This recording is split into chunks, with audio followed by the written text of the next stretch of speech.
L'épisode du jour, eh bien, c'est un petit sujet sur la mobilité active. On s'est posé la question, en tout cas je me suis posé la question, savoir si c'était mieux ailleurs.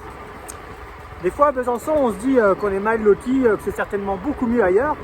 Donc on allait guetter comment c'était du côté de la Haute-Savoie, de la Suisse, si les aménagements étaient mieux, si c'était mieux foutu.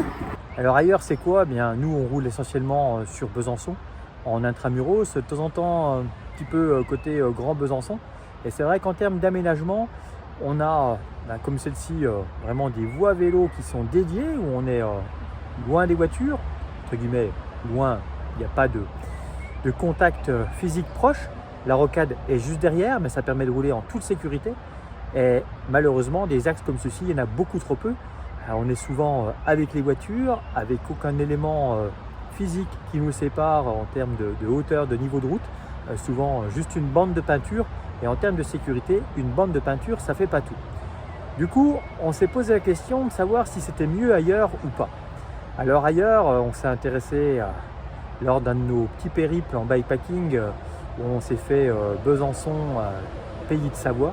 On a profité pour traverser la Suisse, pour voir comment c'était du côté de la campagne suisse, mais également en ville avec une traversée de Genève. Et on s'est pu se rendre compte, c'était bien épique aussi, que la continuité des pistes cyclables n'était pas évidente. On était tantôt à droite, il fallait ensuite aller à gauche, partager la piste cyclable parfois avec des piétons qui ne comprenaient pas qu'il y avait des vélos, etc. Donc tout aussi compliqué finalement de chez nous.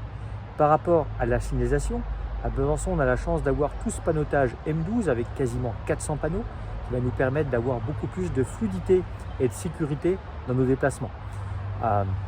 En Suisse, il n'y a pas forcément ce type d'aménagement, parfois des dessus-dessous, mais au niveau de la signalisation, il y a même des choses spécifiques pour les vélos. Et puis après, côté français, que ce soit Haute-Savoie ou Savoie, le constat, un petit peu comme en Suisse, c'est que lorsqu'on est sur une route de campagne bien calme, ça ne veut pas dire que c'est calme. Non, le danger n'est jamais très loin, puisque le col, comme la petite route sympathique, se transforme facilement finalement en spécial. Et attention, lorsque les chevaux arrivent, ça peut être très chaud comme situation. Et puis après, pour tout ce qui est piste cyclable, on se plaint parfois chez nous, mais c'est vrai qu'autour du lac d'Annecy, toutes ces barrières en travers, c'est vraiment pas un gage de sécurité. C'est très compliqué à rouler.